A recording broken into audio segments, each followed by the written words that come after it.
Irma battering Florida, bringing more wind, rain, and damage. The massive storm blamed for at least 5 deaths, including 2 police officers. The storm now downgraded to a Category 1 storm, but the danger is not over yet. We just found this sign here. Look at the sign that's down here. Ha! Look at that. Strong current. Danger. No joke. But I tell you, we're not done with this storm yet. It's still wailing pretty good. Wherever Hurricane Irma goes, we'll be there first. I want everybody to survive this storm. As you know, we can't send out first responders to save you, so everybody needs to be cautious. President Trump vowing to head to Florida in the wake of Hurricane Irma. We'll go to Florida very soon. I mean, the bad news is that this is some big monster, but I think we're very well coordinated.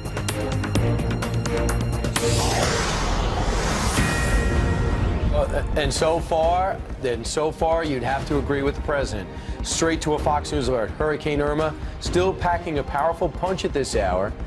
It is now downgraded to a tropical storm as it climbs up the west coast of Florida. That just happened. There are flash floods, an emergency in Jacksonville, Florida, and the storm, the center of it, is in the northwest coast of Florida, which is the panhandle of Florida. Not too far from where Jillian Mealy is right now in Tampa. Jillian?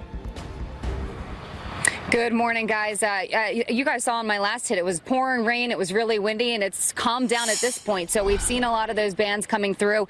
Right now, it's pretty quiet. I do want to show you, though, we're still along Bayshore Boulevard, just a different part of it.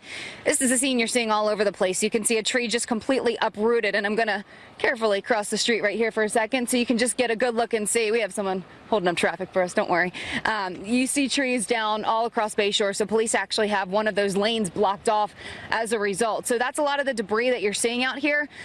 Some people have said they're surprised this area hasn't flooded yet, but take a look out here at the bay and you can just see how rough those waves are right now. You can see them splashing up against the wall there. So that's what it's looking like right now. And actually, Governor Scott sent out a tweet a short time ago, and we can put that up on screen. It says, wait for direction from local officials before returning to evacuated areas. Storm impacts can continue well after the storm passes. Good idea. Police really don't want people out here. They've actually stopped people throughout the morning. They've stopped us a bunch of times. Every time a police officer drove by, they stop and they say, hey, are you guys okay? Hey, you need anything? See, this is one of those gusts of wind that I'm talking about that's still coming through. So the water is still rising a little bit.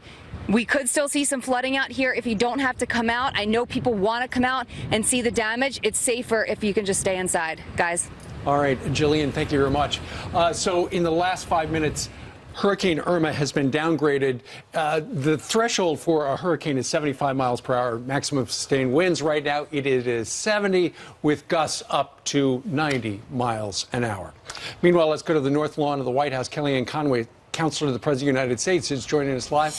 Kellyanne, I know you're a long way from Florida right now, but the White House is worried about what's going on down there, and the president has already declared, I think, 9 different counties in Florida disaster areas. Yes, and good morning to you. It's a very somber day, I think, with Hurricane Irma still on its path, and all of us remembering 9/11, of course. But the president has been in constant contact with the local, federal, and state officials.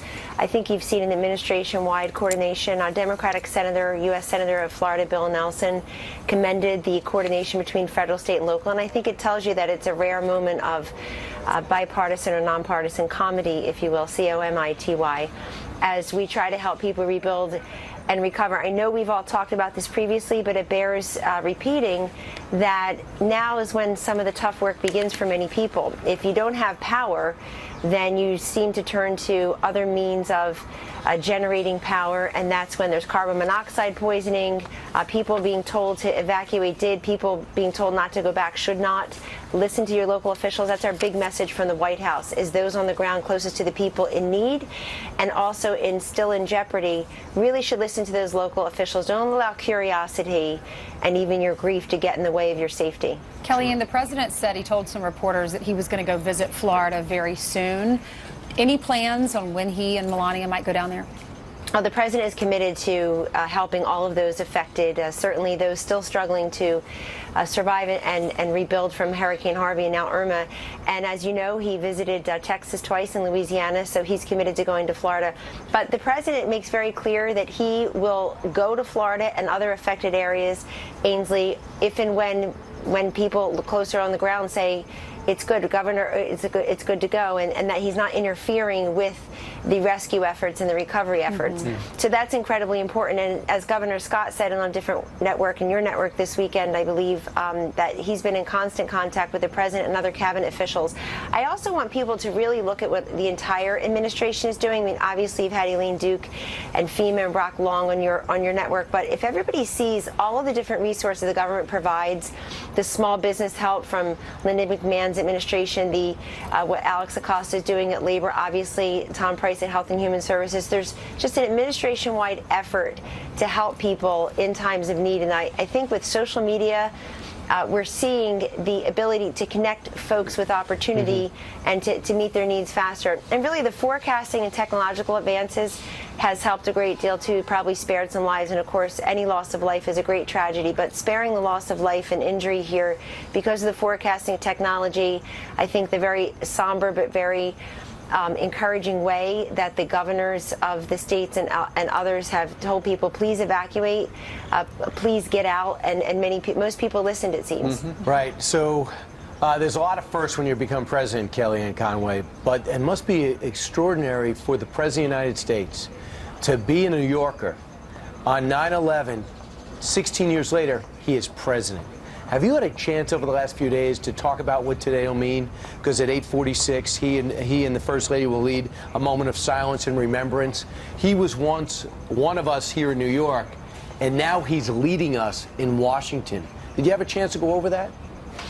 The president and I have discussed 9/11 at different junctures many times, and it really was a national tragedy, an international moment of, I think, introspection and reflection. But it did, those here at the Pentagon, across the river, obviously in Shanksville, Pennsylvania, where Flight 93 went down, where we lost life there, where the Vice President and Mrs. Pence will be today, and then certainly at the towers, where I think close to 3,000 Americans and people from all over the world were killed. It is, there's a certain gravity that comes with this job every day, but there's a certain gravity, I think, in reflection that attends to any 9/11 remembrance. And as you know, the President and First Lady will be at the Pentagon to help us all reflect. It was such a moment, though, of camaraderie and civility and compassion and really confusion, as we all know who lived in New York. I remember I was a newlywed. I actually was in the Longworth building speaking to the high school interns of Congressman Porter Goss, who became the head of the CIA shortly thereafter. And my new husband got on what was the last shuttle from D.C. to LaGuardia. So many people have so many stories from that day, but if you just remember, we always remember, we will never forget those who lost their lives that day and their families. They're enshrined in our hearts forever. But we also should remember all the acts of heroism and camaraderie that sprung up, because the post 9/11 camaraderie seems to be wanting these days. So maybe here and there, whether it's hurricane recovery, reflecting on 9/11, thinking of all these nonpartisan issues, starving for bipartisan moments of reflection and solution. Today's a good day for that, if I may. I think, Kellyanne, I know we were all together. We were united after September the 11th. I think America has pulled together to help these folks who have been impacted by Harvey. Yes. And now by what's going on down in Florida. I know that the Congress has passed something like $15 billion worth of money help for the folks in both those states. Do you imagine that number is going to go higher with another bite of the apple and more cash? Well, the president addressed this himself last night as he and the First Lady returned from Camp David. He was asked by someone in the press corps something about the funding, and his remark was, right now we're talking about money, we're talking about lives. We're worried about people, in other words. And obviously there will be untold billions of dollars in property damage, and we don't know, we just can't look around the corner right now and know what that means. But the president has made very clear that he and his administration and this Congress, and we hope that includes people from all political persuasions and across many different industries across this country, where the non-government officials and the private sector are really stepping up also. The volunteerism and the donations from Americans is incredibly helpful, and we certainly encourage folks to continue to do that as they see fit, as they feel comfortable. But this president made very clear just yesterday, arriving from Camp David back to the White House, that right now we're talking about lives and those who are suffering and the survivors, and that we will be there for them. Kellyanne, I noticed at Camp David, they said all the secretaries were there. Can you bring us inside or around that table? Did the secretaries have to give a presentation almost to the president of where they're at and what they want to accomplish? Was that part of the reason to be there? Well, it was very conversational, but there were a lot of briefings, too, on the impact of the hurricanes. We know Hurricane Jose is also very much in the sights. We've got many people have given briefings on that as well. Our Homeland Security advisor, FEMA, obviously, the Department of Homeland Security. So everybody is keeping a watchful eye on that. But also, this is a very active cabinet, a hand-picked cabinet. Even some of the biggest critics have talked about the seriousness and the life experience and the very brilliant men and women who serve in this cabinet, how committed they are. So it's a very active cabinet. They travel regularly, and they're all working on their different portfolios. So they had an opportunity to brief the president, the vice president, also on what they're doing and what's ahead for them. But also, I think this is just a moment, given the hurricanes, back-to-back hurricanes, of what that means administration-wise. I mean, everybody has a role in this: energy, EPA, transportation. It really goes right down the line. And so to look at all those different moving parts, I think that's also why you saw the president and vice president with cabinet officials when they visited Texas and Louisiana. And I'm sure you can expect that on any upcoming trip to Florida, so that people understand it's not just coming from the White House, it's administration-wide. And may I say, even those who are big critics of the role of the federal government in our lives, how intrusive, invasive, expensive, and expansive it can be, people like the fact that the government is there in times like this, that the Congress can pass, with very few exceptions, major funding for those in need, that the response and coordination efforts among your federal, state, and local officials, many people say that's precisely one of the very core and essential functions they want the government to perform. Absolutely, and this is when the federal government coordinates with the local municipalities and the states to try to help as many people as possible. Kellyanne, thank you very much for joining us on this. Thank you for having me. September the 11th. And while she was chatting, we are starting to see some of the images out of the Ground Zero area, where just about 40 minutes from right now, they will begin with the first of 6 moments of silence. Jay Johnson was clearly in that shot, the former Homeland Security Secretary. So was the lady who was running for mayor of New York City against Bill de Blasio. Yep, 12 minutes now after the hour. What areas in Florida will need the most help to recover from Irma? Governor Rick Scott joins us this morning with the assessment that only he can give.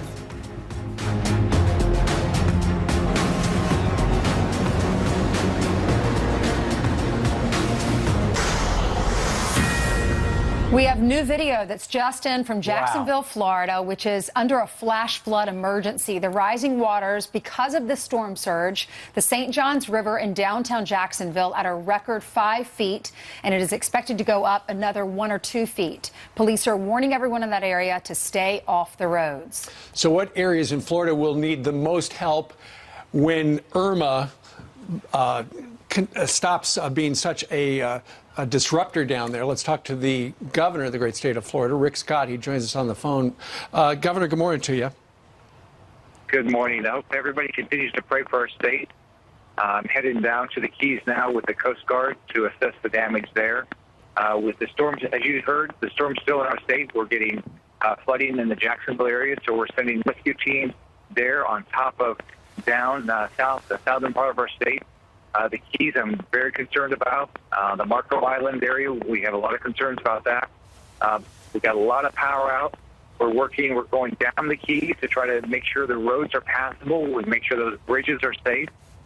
We are doing everything we can to get food and water throughout the state.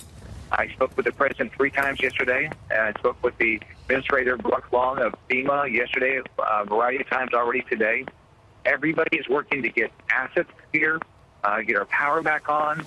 I'm working to get fuel back in the state and get our ports open. So we're working hard to get our state back to normal. But most importantly, we got to save every life and we've got to make sure people understand it's still dangerous.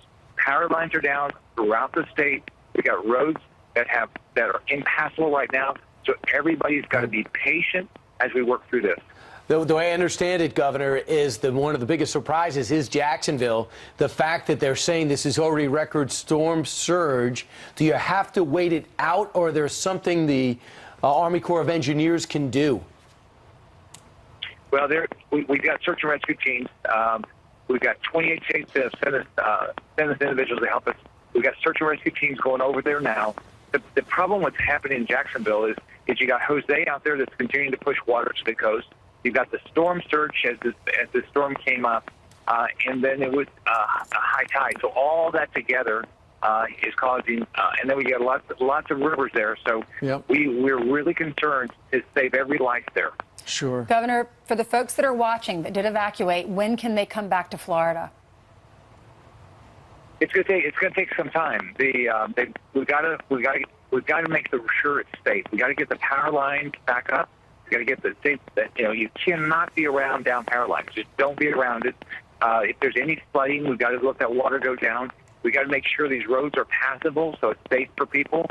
I don't want to lose any life after this storm. We worked hard to get people to evacuate. We want everybody to survive this storm. So in other words, Governor, what you're saying is if somebody wants to go back to their house, they should first check with the local authorities, your police, your sheriff department, to make sure it's safe, right?